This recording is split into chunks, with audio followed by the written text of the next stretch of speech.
আসসালামু আলাইকুম ওয়া রাহমাতুল্লাহি ওয়া বারাকাতুহু। আলহামদুলিল্লাহিল্লাযী কাফা ওয়া সালামুন আলা ইবাদিহিল্লাযীনা ইসতাফা, আম্মা বাদ। সম্মানিত প্রধান অতিথি, বিশেষ অতিথি, ছাত্র বন্ধুগণ আর মেধাসম্পন্ন বন্ধু ও বান্ধবী, ছাত্রছাত্রী ভাই বোনেরা, আল্লাহর শুকরিয়া আদায় করি সকলে আলহামদুলিল্লাহ। মানুষ গড়ার কারিগর ইসলামী ছাত্র শিবির। ছাত্র শিবিরের বিকল্প আজ পর্যন্ত কোথাও কোনো ছাত্র সংগঠন তৈরি হয়নি। বিশ্বাস হয় না? এই গতিতে যদি চলে আগামী 5 বছর পরে বাংলাদেশে অন্য ছাত্র সংগঠন থাকবে কিনা সন্দেহ প্রকাশ করা হচ্ছে।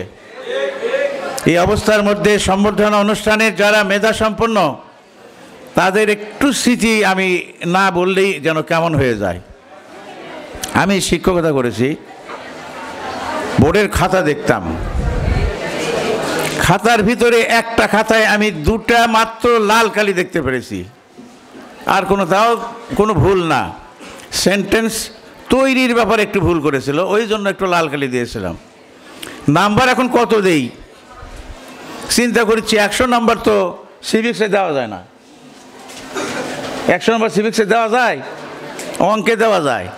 কাটাকাটি করার পরে 6 নম্বর করে 94 নম্বর দিয়েছিলাম।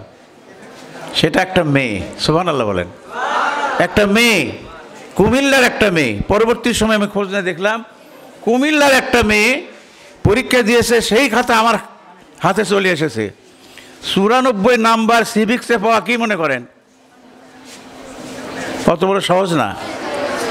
পরবর্তী সময় আমাকে হেড এক্সামিনার বললেন যে এত নাম্বার দিয়েছেন কেন? হেড এক্সামিনারকে বললাম যে আপনি খাতাটা আরেকবার দেখেন। আমি দেখছি। বললাম যে আপনি কি লাল কালি আমার 2 জায়গাতে দেখেছেন, এরপরে আপনি লাল কালি দেখাতে পেরেছেন? পারিনি। কেউ 2টাও ভুল ছিল না। প্রিয় ছাত্র বন্ধুগণ, ইসলামী ছাত্র শিবিরের সঙ্গে থাকলে জীবনের উদ্দেশ্যে সফলতা আনা যায়। আজকে ঢাকা বিশ্ববিদ্যালয়ে আমি আজকেই একটা ফেসবুকে একটা স্ট্যাটাস দিয়েছি, ছাত্র শিবিরকে হিংসা করে যারা গর্তে পড়ে তারা, আমার হেডিংটা আছে, ছাত্র শিবিরকে হিংসা করে যারা গর্তে পড়ে তারা পড়ে গেছে ঢাকা বিশ্ববিদ্যালয়ে।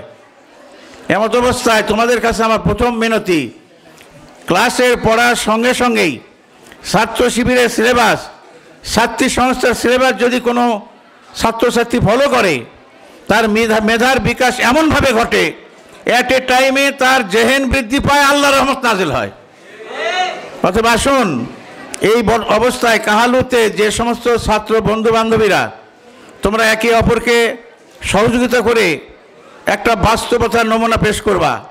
ছাত্র শিবিরের বন্ধুরা তোমাদের পাশে যারা ছাত্র শিবির করে তাদেরকে যত প্রকারের সহযোগিতা লাগে সহযোগিতা দেবা ইনশাআল্লাহ।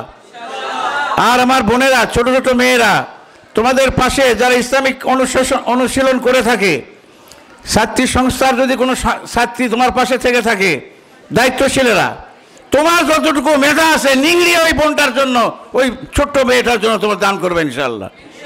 এখানে কোনো কার্পণতা নাই। আমার জীবনের ইতিহাসে আমি দেখেছি, যদি কোনো ছাত্র কোনো ছাত্রকে, কোনো ছাত্রী কোনো ছাত্রীকে সহযোগিতা করে, ওই সহযোগিতার বিনিময়ে তার মেধা বিকাশ ঘটে। এমত অবস্থা আসো, আমি বিশ্বাস করি আগামীতে ইসলামী ছাত্র শিবির এবং ছাত্রী সংস্থা এমন একটা পর্যায়ে যাবে, আদর্শ মানুষ খোঁজার জন্য কোথাও যেতে হবে না, ছাত্র শিবির অথবা ছাত্রী সংস্থা, এটা আমাদের জন্য যথেষ্ট হয়ে যাবে। আল্লাহ পাক তুমি আমাদেরকে কবুল করো, আমাদের মা বোনদেরকে বুঝ দান করো, তাদের ছেলে মেয়েকে শিবির করায় যেন, এবং তাদের মেয়েদেরকে ছাত্রী সংস্থা করায় যেন। এই অনুরোধ রেখে আমি আমার কথা শেষ করছি। আসসালামু আলাইকুম রহমতুল্লাহ।